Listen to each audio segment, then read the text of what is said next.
नमस्कार, सूत्रों के हवाले से मैं आपका स्वागत है। मैं हूँ मनोजन भारती और मेरे 3 सहयोगी जो हैं, वो जुड़ चुके हैं। रणवीर जो है लखनऊ से हैं, हर्षा जो है जयपुर से हैं, अनुराग जो है वो भोपाल से हैं और रौनक भी हमारे साथ मुंबई से जुड़ेंगे। तो एक-एक करके बात करते हैं कि आज काफ़ी उथल-पुथल है, सब लोग काफ़ी बिज़ी है जो क्योंकि राज्यसभा के चुनाव जो है उसकी अफरा-तफरी मची हुई है।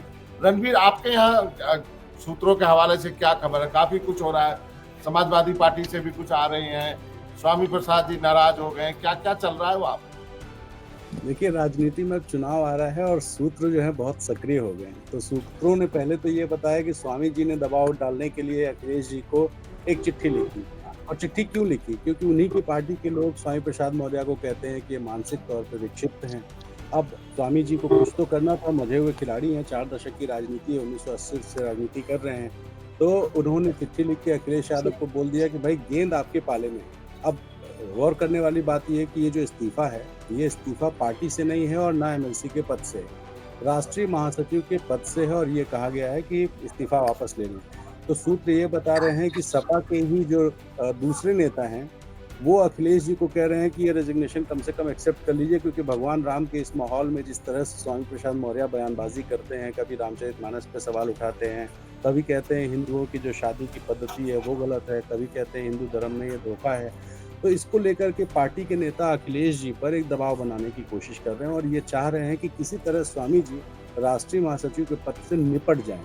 निपट इसलिए जाएँ क्योंकि स्वामी जी ने जितनी बयानबाज़ी बीते कुछ दिनों में या कुछ महीनों में की है, इससे जो पार्टी के नेता हैं, जैसे हम कुछ नेताओं के साथ बैठते हैं जो हमारे सूत्र हैं, अगर उनकी माने तो जब वो अपने क्षेत्र में जा रहे हैं तो लोग कह रहे हैं कि साहब आप तो हिंदू हैं और स्वामी जी हमारे खिलाफ बोल रहे हैं और आप लोग कुछ कर नहीं पा रहे हैं। तो स्वामी प्रसाद को लेके पार्टी में बिल्कुल सीधे-सीधे 2 गुट बन गया और इसमें एक पार्टी और बन चुकी है अनुप्रिया पटेल की बहन पल्लवी पटेल। वो पल्लवी पटेल जिनकी अपना दल कमेरावादी है और उन्होंने भी अब अखिलेश जी के खिलाफ बोलना शुरू कर दिया कि साहब पीडीए, पीडीए, पीडीए करते हैं। और अब जब पीडीए की बात हुई तो जया बच्चन को और आलोक रंजन को आपने जो है फिर से राज्यसभा टिकट दे भेज दिया। दिया। तो आलोक आलोक जी तो नए हैं, लेकिन जया बच्चन को 24 साल हो चुके हैं, 6 साल और मिलेंगे तो 30 साल हो जाएँगे। तो एक ही पार्टी की एक चेहरा 30 साल तक राज्यसभा में रहेगा और इसको लेके पल्लवी पटेल अब सीधे-सीधे मुखर होके बोल रही हैं। दूसरा, चलिए, आपने कहा हमारे यहाँ क्या चल रहा है? सूत्र जो हैं सपा और कांग्रेस का जो गठबंधन इंडिया अलायंस में हो रहा है, उस अलायंस को लेके कल एक सूत्र मिले। सूत्र ने कहा कि यार आओ कोने में बात करते हैं। हम कोने में चले गए पेड़ के नीचे। सूत्र ने मोबाइल निकाला और कहा ये देखो ये है चिट्ठी और ये सीटें हैं जो कांग्रेस ने हमसे माँगी हैं। और वो चिट्ठी क्या थी? कांग्रेस को ने जो चिट्ठी सीटों के हिसाब से लिख के दी है, उसमें 20 नाम हैं और 20 नाम में मज़ेदार ये है कि आम तौर पे लोग जिताऊ सीटें ढूँढते हैं। लेकिन कांग्रेस पार्टी कुछ ऐसी सीटें माँग रही है जो वो कभी जीत नहीं सकती, उसे भी पता है, जैसे बनारस, जैसे लखनऊ। अब ये सीटें क्यों माँग रही हैं? तो उस सूत्र से मैंने पूछा कि भाई ये बताइए सीटें तो उनको वो माँगनी चाहिए जो वो जीत जाएँ। अब नरेंद्र मोदी के खिलाफ बनारस में जीत पाना कितना संभव है? तो बोले कि नहीं, कांग्रेस सिर्फ़ ये मैसेज देना चाहती है कि बड़ी-बड़ी सीटों पे हम लड़ रहे हैं और लड़ाने के लिए वो जो है अपने ये सीट्स माँग रहे हैं। ज़रूर। तो 20 की लिस्ट आई है और सूत्र ने एक बात कन्फर्म कर दी कि कांग्रेस पार्टी को 11 से जो नंबर्स हैं वो बढ़ेंगे, लगभग 15 से 16 हो जाएँगे। अच्छा ये मुझे एक खबर में बहुत इंटरेस्ट है रणवीर। प्रियंका गांधी लड़ रही है क्या रायबरेली? देखिए, पूरी संभावना है और कांग्रेस पार्टी की यूपी इकाई जो है, उसके सूत्र ये कह रहे हैं कि हम लोग प्रियंका गांधी के सामने जाके हाथ जोड़ेंगे कि मैडम अब आप आ जाइए। क्योंकि राहुल जी ने एक तरह से यूपी 2019 में चुनाव हारने के बाद छोड़ दिया। अब गांधी परिवार अगर यूपी से हट गया, तो कांग्रेस की और क्या दशा होगी आप समझ सकते हैं। और प्रियंका जी को बुलाने की बड़ी वजह ये भी है ना कि जब प्रियंका गांधी राजनीति में एंटर हुई तो सबसे पहले यूपी में ही प्रभारी बनाई गई। पार्टी हाँ, को पार्टी ने यूपी को 2 हिस्सों में डिवाइड किया। पूर्वी हिस्सा प्रियंका गांधी को मिला, उसके बाद चुनाव हुआ, भले चुनाव हार गए, लेकिन गांधी परिवार एक सिंबोलिज़्म है और वो जो सिंबॉलिक राजनीति है उसमें प्रियंका गांधी अगर नहीं लड़ती हैं और रायबरेली में गांधी परिवार का कोई लड़ता है, तो कांग्रेस को बड़ा एक मैसेजिंग खराब जाती है कि गांधी परिवार यूपी को लगभग छोड़ रहा है। और राहुल गांधी ने भी जो बयानबाज़ी की उत्तर भारत बनाम दक्षिण भारत की वायनाड जाने के बाद, ज़रूर। तो उसकी वजह से जो मैसेज है ना कि गांधी परिवार अगर रायबरेली अमेठी छोड़ देगा तो फिर उत्तर प्रदेश में, हालाँकि एक सीट है जो गांधी परिवार से जुड़ी है इतिहास में, फूलपुर, और उस सीट को कांग्रेस माँग रही है। चलिए, फूलपुर सीट आपके पास रणवीर, आपके पास आता हूँ, अनुराग से बात कर लेते हैं। अनुराग जो है कहीं किसी अपने एक और सूत्र से मिलने जा रहे हैं, तो उसके पहले मैं चाहता हूँ कि मैं अनुराग को फ्री कर दूंगा, जिससे कि वो अपने सूत्र के पास पहुंच सके। अब मुझे बताइए, आपके यहाँ जो टिकट दिया गया कांग्रेस में, ये आपके किसी सूत्र ने आपको बताया नहीं?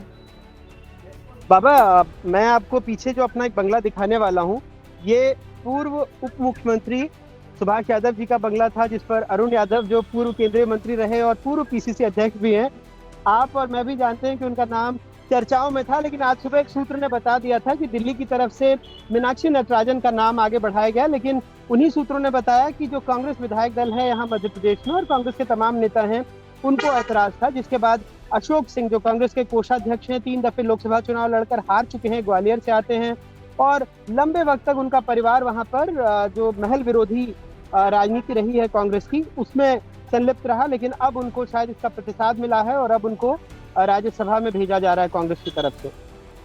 तो आपके सूत्र अब कमलनाथ के बारे में क्या करें? क्या सूत्र आपके बता रहे हैं कि कमलनाथ के राजनीति का अब सूर्यास्त हो गया मध्य प्रदेश की राजनीति? क्योंकि उन्होंने हमारे सूत्रों ने जानकारी थी कि सोनिया गांधी से मिले तो उन्होंने कहा कि या तो आप आ जाइए राज्यसभा, और आप नहीं आते हैं तो मैं आ रहा हूँ, लेकिन हुआ नहीं। वो 10 जनपद ने एक और खेल कर दिया यहाँ पे।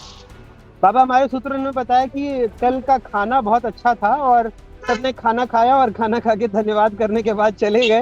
हालांकि कुछ लोगों को एक कागज में दस्तखत जरूर करवाया गया था, लेकिन साफ तौर पर लगता है कि उस कागज की अहमियत इतनी रह गई होगी कि खाना खाने के बाद लोग हाथ पोंछ कर आगे बढ़ गए। तो फिर क्या होगा अब कमलनाथ का? आपके सूत्र क्या कह रहे हैं? क्या छिंदवाड़ा वो लड़ेंगे, नकुलनाथ लड़ेंगे, क्या वो विधायक रहेंगे? कमलनाथ क्या महज मध्य प्रदेश में एक विधायक बन के रह जाएंगे? क्योंकि प्रदेश अध्यक्ष एक कोई जीतू हो गए, उमंग जो सिंघार है वो सीएलपी हो गए, तो अब उनके लिए तो जगह नहीं बची, कहीं पे कोई पद नहीं बचा। बाबा, ये तो जरूर है, लेकिन अब उनके क्योंकि सुपुत्र ने 2 दफे कह दिया है सार्वजनिक मंच से कि छिंदवाड़ा से तो वही लड़ेंगे, तो ऐसे में लगता है कि मध्य प्रदेश में कमलनाथ की मौजूदगी सिर्फ एक, क्योंकि उम्र भी अब हो रही है उनकी और जाहिर सी बात है उतनी सक्रियता तो नहीं रह जाती है, तो बतौर विधायक तो वो हैं ही और बेटे उनके छिंदवाड़ा से लड़ेंगे, ऐसी खबर सामने आ रही है। यदि आप अपने सूत्र से मिल के आइए, जल्दी मिल के आइएगा तो शायद इस प्रोग्राम में फिर आपसे बात हो जाएगी। हर्षा के पास चलते हैं। हर्षा, मैं आपको रणवीर की उस बात से जोड़ना चाहता हूं, जो बात रणवीर ने कही कि प्रियंका लड़ेंगी रायबरेली। आज आपने देखा, आपके सामने जो है सब कुछ हुआ, आपने पूरा जो है कांग्रेस जयपुर में बैठी हुई थी पिछले 2 दिनों से, तो आपको क्या लगा कि सोनिया गांधी ने जयपुर क्यों चुना? आपके कांग्रेस के सूत्र क्या कह रहे हैं? ऐसा क्या है जयपुर में, क्या राजस्थान में? मेरे कांग्रेस के सूत्र बाबा ये कह रहे हैं कि इसके पीछे जो पूरा ज्ञान था वो हमारे पूर्व मुख्यमंत्री अशोक गहलोत का था। आप जानते हैं कि वो राजनीति में वो जादूगर कहलाते हैं और वो कभी भी मतलब हर फैसला जो वो रहते हैं राजनीति को सोच समझ के लेते हैं। तो उन्होंने शायद कहीं ना कहीं ये बात कही है कि हिंदी हार्टलैंड स्टेट है। दूसरी बात ये है कि आपको पता है कि एक टाइम में मिसेस इंदिरा गांधी भी यहाँ से गई थी, राज्यसभा से गई थी यहाँ पे। और दूसरी बात है कि वो उनको लेने गए, प्रधानमंत्री बनी थी। हाँ, और वो उनको लेने गए, पूरे टाइम उनके साथ रहे। कहीं ना कहीं सचिन पायलट को भी एक तरह से एज आउट करने की मेरे को लगा एक तरह से, क्योंकि वो राहुल गांधी के साथ गाड़ी में अशोक गहलोत बैठे थे और सचिन पिछली वाली गाड़ी में आए थे, जबकि वो कल ही आए हैं वापस छत्तीसगढ़ से। तो एक तरह से इसमें जो पूरा जो राजनीतिक कार्यक्रम है, क्योंकि टीकाराम जूली है, गोविंद सिंह डोटासरा है, ये लोग सब जो है अशोक गहलोत के लोग हैं। ये सूत्र ये भी बता रहे हैं कि अजय माकन यहाँ से लड़ना चाहते थे, लेकिन अशोक गहलोत को बिल्कुल वो पसंद नहीं था और आप जानते हैं क्यों। तो अब बताया जा रहा है कि कर्नाटका से उनको लड़ाया जाएगा। और दूसरी जो बात मैं बीजेपी की कहना चाहती हूँ कि यहाँ पर जो बीजेपी की उम्मीदवार है, कहीं ना कहीं बहुत सारी चर्चा ये थी कि राजेंद्र राठौड़ और सतीश पूनिया को भी मिल सकता था राज्यसभा टिकट, उनको नहीं मिला है। तो सूत्र ये भी कह रहे हैं कि वसुंधरा राजे को मैं निपटाना नहीं कहूंगी, पर वसुंधरा राजे को दरकिनार करने के साथ साथ कहीं ना कहीं बीजेपी कहीं ना कहीं सवाल ये उठ रहा है कि राजेंद्र राठौड़ और सतीश पूनिया को तो दरकिनार नहीं कर रही और यहाँ पे पूरी तरह से एक नया नेतृत्व खड़ा करने की कोशिश कर रही है। क्योंकि आप मदन राठौड़ को देखिए, वो आदमी जो अड़ गया था, जिसने कहा था मैं चुनाव लड़ूंगा, और फिर प्रधानमंत्री नरेंद्र मोदी ने उसको फोन किया था और फिर जी। वो पीछे हटा था। तो मतलब उसको राज्यसभा दी गई है। तो जो पार्टी लाइन के साथ चलता है उसको रिवॉर्ड मिलता है, ये मेरे सूत्र कह रहे हैं। रौनक के पास आता है, रौनक के पास ढेर सारी खबरें होती हैं, मतलब हाँ। जो है खबर के ढेर पे बैठे हुए हैं और बार बार फोन करते रहते हैं मुझे, बाबा ये चलाओ ये चलाओ। तो रौनक आप शुरू हो जाइए, आपके सूत्र क्या कह रहे हैं? सर हमारे यहाँ पे तो जो कुछ हो रहा है वो तो बहुत ही दिलचस्प इसलिए कि अशोक चौहान का पार्टी में आना, राज्यसभा का टिकट मिलना, उसके पहले मिलिंद देवड़ा को शिंदे कैंप से संलग्न करा देना और वहां से उनको टिकट दिला देना, ये सब रणनीति जो है वो बीजेपी के जो हाईकमान बैठी हुई है वो कहीं ना कहीं लोकसभा चुनाव को ध्यान में रखते हुए बना रही है। आज भी जो बाबा टिकट बंटवारा हुआ है उसमें इतना कास्ट एंड कैलकुलेशन और जो एकदम माइक्रो लेवल की रणनीति बनानी होती है वो देखते हुए टिकट का बंटवारा आज देखने को मिला। मतलब अशोक चौहान को तो सब जानते हैं, मैं दर्शकों को मेधा कुलकर्णी पर लेकर आता हूँ। मेधा कुलकर्णी हमने भी सुबह सूत्रों के हवाले से खबर दी थी, वही सूत्र जो आज हमें ये खबर हमारी कंफर्म भी कराई है कि मेधा कुलकर्णी को टिकट मिल सकता है। दरअसल मेधा कुलकर्णी महाराष्ट्र के पुणे से आती है, ब्राह्मण समाज से आती है। इसके पहले एक बार 2014 में विधायक भी रह चुकी है, लेकिन 2019 में उनकी टिकट इसलिए काट दी गई थी क्योंकि अमित शाह के करीबी और उस समय के महाराष्ट्र में मंत्री रह चुके चंद्रकांत पाटिल को कोल्हापुर से हटाकर पुणे से लड़वाना था। और वो पुणे एक ऐसी सीट थी जहां से वो लड़े, कोथरूड की सीट, वो एकदम बीजेपी डोमिनेंट सीट थी और वहां पर ब्राह्मण समाज जो है उनका अच्छा खासा पैठ माना जाता है। और चंद्रकांत पाटिल ये मराठा थे, लेकिन फिर भी मेधा कुलकर्णी की टिकट काटी और तब से ये कयास लगाए जा रहे थे कि पुणे में ब्राह्मणों के साथ अन्याय किया जा रहा है। और अभी कुछ दिन पहले ही गिरीश बापट जो वहां से सांसद थे, उनका निधन हो गया है। अब इनको राज्यसभा की टिकट देकर एक संदेश ये दे दिया है कि पुणे में अगला जो बीजेपी का उम्मीदवार होगा वो मराठा होगा।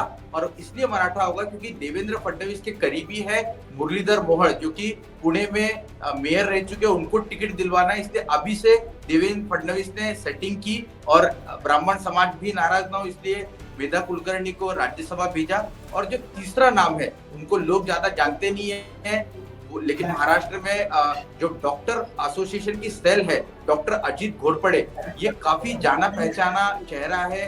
कई सामाजिक कार्यों में बहुत बढ़ चढ़कर उन्होंने हिस्सा लिया है। तो बहुत ही सोची समझी रणनीति के तहत आज का टिकट बंटवारा किया है। लेकिन बाबा अभी जो जिसके लिए सभी लोग रुके हुए हैं, और मेरी जानकारी ये कि बीजेपी चौथा उम्मीदवार भी उतारने की तैयारी में है। कुछ जो गणित बिठाना होता है उसको लेकर अभी भी कुछ लोगों से पर्दे के पीछे बात की जा रही है। हालांकि जो महाविकास आघाड़ी है, अगर कांग्रेस उम्मीदवार के पास अभी भी अगर देखें तो महाविकास आघाड़ी के पास 13 वोट एक्सिस है, लेकिन वो 13 वोट के भरोसे कांग्रेस पार्टी अगर ये चाहेगी कि आराम से वो जीत जाएंगे तो ऐसा होने नहीं वाला है, क्योंकि शरद पवार कैंप के भी कुछ विधायक अजीत पवार के साथ संपर्क में है। अशोक चौहान के साथ भी कुछ लोग संपर्क में जो कांग्रेस में इस वक्त बैठे हुए हैं। और बीजेपी नजर बनाए बैठी हुई है कि कुछ ऐसे लोग जिनको आने वाले दिनों में लोकसभा का चुनाव लड़ाया जा सकता है, ऐसे लोगों को भी संपर्क कर बैठी है। तो ये चुनाव दिलचस्प होने वाला है। हर्षवर्धन पाटिल एक नाम हो सकते हैं जिनको चौथा कैंडिडेट बनकर मैदान में उतारा जा सकता है। आपकी बात सही है। और हम अपने दर्शकों को बताना चाहेंगे कि जो बात रौनक कर रहे हैं, अशोक चौहान जो है ना यूजुअल सस्पेक्ट हैं। इन्होंने जो है 2022 में भी अशोक चौहान के साथ हीरामन खोसकर, सुरमा खोड़के, असलम शेख, अमीन पटेल, बाबा सिद्दीकी और एक और विधायक हैं, 7 विधायकों ने जो है दूसरे राज्यसभा के चुनाव में क्रॉस वोट किया था। विधान परिषद में किया था और कॉन्फिडेंस वोट में नहीं आए थे, ये कहते हुए कि जो है हमारी गाड़ी जो है ट्रैफिक में फंस गई। तो ये बात उसके बाद पृथ्वीराज चौहान ने इनके खिलाफ सिफारिश की थी, अनुशासन की कार्रवाई भी की जाए। तो ये तो बाबा एक केवल दर्शकों के लिए जानकारी कि उसके बाद मोहन प्रकाश जी की अध्यक्षता में कमेटी बनाई थी। वो कमेटी यहाँ पर आई, सब विधायकों से बातचीत की, लेकिन अब तक वो रिपोर्ट जो है वो सार्वजनिक नहीं की गई है। ये कांग्रेस की स्थिति है। वो एक्चुअली राज्यसभा में होता है ना कि वो खुला वोट होता है, तो आप पर्ची दिखा के वोट करते हैं। ये विधान परिषद में हुआ था, विधान परिषद। अच्छा विधान परिषद में होता, ठीक है। रौनक के पास रौनक अब रणवीर के पास चलते हैं। तो रणवीर, अब रैप अप करते हैं, तो अब आगे क्या आपको लगता है, क्या जो उठापटक सपा में देखने को मिल रही है उसका कोई असर होगा, या फिर सपा भी चाहती है कि स्वामी प्रसाद मौर्य से छुटकारा मिल जाए? हालांकि कई लोग ये कह रहे थे कि चूंकि पडरौना से आरपीएन को जो है राज्यसभा ले आया गया है, तो वो सीट जो है वो अब स्वामी प्रसाद लड़ते, तो बहुत सारे लोग ये मान रहे थे कि बीजेपी किसी और को देती, उससे स्वामी प्रसाद वहां से रह चुके हैं तो एक मजबूत उम्मीदवार होते। लेकिन अब तो वो स्थिति शायद है नहीं। आप अच्छे से बता सकते हैं। देखिए, इतने मजबूत होते तो विधानसभा चुनाव जीत जाते हैं। आपको बताऊं कि पार्टी के जो एक बड़ा धड़ा है वो स्वामी प्रसाद मौर्य के खिलाफ। उसकी वजह क्या है? लंबे समय तक बसपा की राजनीति की है। उसके बाद 2017 में भारतीय जनता पार्टी आए, कैबिनेट मंत्री बने और योगी सरकार में रहते हुए एक बयान दिया था जिसको लेकर विवाद हुआ। वो कोविड के टाइम में मजदूरों को मौत का सौदागर बताया था, उसको लेकर कंट्रोवर्सी हुई। लेकिन स्वामी प्रसाद मौर्य को तब कभी आपत्ति हिंदुओं से नहीं हुई या हिंदू धर्म को लेकर नहीं हुई जब वो भारतीय जनता पार्टी में कैबिनेट मिनिस्ट्री में थे। 2022 के पहले ऐसा लगा कि अखिलेश यादव के पक्ष में माहौल जा रहा है, कैंपेन चल रहा था, गाने बज रहे थे और लगा कि बस अब तो सब छोटे छोटे दल आ गए, अखिलेश यादव के साथ सरकार आने वाली है। तो स्वामी जी खुद भी गए, 10 विधायकों को तोड़ा, सरकार से लेके गए और जिस कॉन्फिडेंस में थे लगा बस अब तो डिप्टी सीएम बनने वाले हैं। लेकिन जब समाजवादी पार्टी में आए, चुनाव लड़े, चुनाव हारे, उनके लोग चुनाव हारे और चुनाव हारने के बाद जब स्वामी प्रसाद मौर्य मांग कर रहे थे कि हमें राज्यसभा या विधान परिषद दे जाए तो अखिलेश यादव ने भेज दिया। अब नाराजगी किस बात को? जैसे ही वो एमएलसी बने, एमएलसी बनने के बाद से शुरू कर दिया विवादित बयान देना। जगह जगह घूम घूम के कभी शाही फेंकी जा रही है, कभी उनके ऊपर अटैक हो रहा है। तो इसका मतलब रणवीर कोई फर्क नहीं पड़ेगा? देखिए, पार्टी के लोगों में बड़ी नाराजगी है और दबाव इस बात का है कि किसी तरह से स्वामी प्रसाद मौर्य को हटा दिया जाए। अब चूंकि राज्यसभा की बात हो रही थी, एक अंदर की खबर और दे दूं, 7 में से एक कैंडिडेट है। वो कैंडिडेट उत्तर प्रदेश के डिप्टी सीएम के बहुत करीबी माने जाते थे और ये कहा जा रहा है कि ये उनकी वजह से टिकट मिला। मैं नाम भी बता देता हूँ नाम है मौर्य साहब। ये मौर्य साहब के एक बहुत करीबी हैं जो राज्यसभा में जिनको टिकट मिला। हालांकि पता ये चला सूत्रों से कि मौर्य साहब के कैंप से लंबे समय से उनकी नाराजगी चल रही है और दूसरे कैंप में एंटर कर गए और एंटर करने के बाद दूसरे कैंप ने इसलिए टिकट दिला दिया कि मौर्य साहब के ग्रुप में अब ये है नहीं, तो मैसेजिंग ये हो जाए कि साहब देखो, आपके ग्रुप से जो निकलेगा वो हमारे ग्रुप में आएगा तो उसका इस तरह फायदा होगा। तो ये जो खेल है ना राज्यसभा के टिकट में, ये हुआ है। और नाराजगी जया बच्चन को लेकर, मैं फिर से उस दिन भी कह रहा था, आज भी कह रहा हूँ, जया बच्चन को लेके पार्टी के जो कार्यकर्ता हैं वो खुल के नहीं बोल सकते, उनकी मजबूरी है, लेकिन हम लोग समझते हैं तो कहीं कोने में आके भैया। तो इस बार बच्चन परिवार को समाजवादी पार्टी के लिए प्रचार करना पड़ेगा। नहीं करते हैं। कभी आप देखिए कि नेताजी का निधन हुआ, अमिताभ बच्चन कभी इटावा नहीं है, ट्वीट करके कोई जो है उन्होंने संवेदना नहीं व्यक्त की। लेकिन अखिलेश यादव और डिम्पल यादव दोनों जया बच्चन को आंटी बोलते हैं और आंटी से संबंध ना खराब हो जाए इसलिए। बहुत साल पहले मैं रणवीर गया था, जब एक बार अमिताभ बच्चन आए थे चुनाव प्रचार करने के लिए। मुझे साल अभी ढंग से याद नहीं है, लेकिन एक आध मीटिंग में उस वक्त उस चुनाव में गया था। में है दम, क्योंकि जुर्म यहाँ है कम और इस तरह से वो आए थे। उसके बाद मैंने संजय दत्त को भी देखा, संजय दत्त भी एक बार आए थे। लेकिन ये सब उस वक्त की बात है जब अमर सिंह होते थे। हर्षा, आपके पास आता हूँ।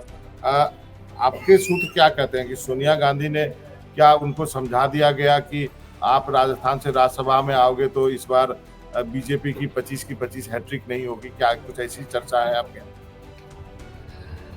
और मनोरंजन, अशोक गहलोत ने किसको क्या समझाया है, शायद वो हॉटलाइन आपको बजाना यूज करना पड़ेगा। बदर बहुत खुश नजर आ रहे थे। सबसे ज्यादा खुश आज वही नजर आ रहे थे मेरे को। और सामने से गुजरे तो मैंने हल्के से नमस्कार किया, तो बड़े खुश अंदाज में मेरे को भी उन्होंने नमस्कार किया। अब उन्होंने किसको क्या मंत्र दिया है मनोरंजन, बहुत मुश्किल है कहना, क्योंकि इतने गहरे पॉलिटिशियन है वो। लेकिन कहीं ना कहीं वो अजय माकन को नहीं चाहते थे, मेरे सूत्र ये कह रहे हैं, और ना ही वो अभिषेक मनु सिंघवी को चाहते थे। ऑब्वियसली सोनिया गांधी के आने से 2028 पर उनकी नजरें हैं। मेरे सूत्र ये भी कहते हैं कि जो नेक्स्ट इलेक्शन है उसकी प्लानिंग है ये। नहीं, वो तो सार्वजनिक रूप से 2028 की प्लानिंग है। नहीं, वो तो कह चुके हैं सार्वजनिक रूप से, मैं तो बनना नहीं चाहता कुर्सी का, मुझे मोह नहीं है। कुर्सी मुझे नहीं छोड़ना। कुर्सी भी उनको नहीं छोड़ती तो बेचारे गहलोत साहब की क्या गलती करें? थोड़ी है। लेकिन बहुत प्यारे इंसान है भाई, आपको मानना पड़ेगा। जादूगर है, जादूगर राजनीतिक। अंत में रौनक के पास आता है। रौनक, अब ये बताइए, चलिए राज्यसभा का तो हो गया, अब आगे आगे अगली खबर क्या है, बड़ी खबर जो आप हमें बताने वाले हैं राज्यसभा चुनाव के अलावा? जी देखिए, अगली जो आप बड़ी बता खबर रहे ये है हो। कि बीजेपी सीट शेयरिंग इसलिए नहीं कर रही क्योंकि बीजेपी मतलब सीट शेयरिंग की टॉक्स इसलिए नहीं कर रही है क्योंकि बीजेपी जब अपना पूरा गेम सेट कर लेगी तब वो शिंदे और अजीत पवार के बार्गेनिंग पावर कम करना चाहती है। इसीलिए अब तक महाराष्ट्र में जो सीट बंटवारे को लेकर बीजेपी या शिंदे कैंप में कोई बैठक अब तक अधिकृत तौर पर नहीं हो पाई है और अपनी पूरी गोटियां सेट करने के बाद ही ये खेल होगा। और यही महाराष्ट्र से बड़ी खबर आएगी कि अजीत पवार नाराज हो गए और एकनाथ शिंदे के जो सांसद है अब वो उनके साथ नहीं उद्धव ठाकरे से बात करने जा रहे हैं। चलिए वाह। चलिए, आप रणवीर आपका, हर्षा आपका और रौनक आपका, बहुत मजा आया। अगले हफ्ते फिर हम मिलेंगे और आप अपने दर्शकों को मैं कहना चाहता हूँ कि हम फिर इसी तरह सूत्रों के हवाले से कुछ आपके लिए मजेदार खबरें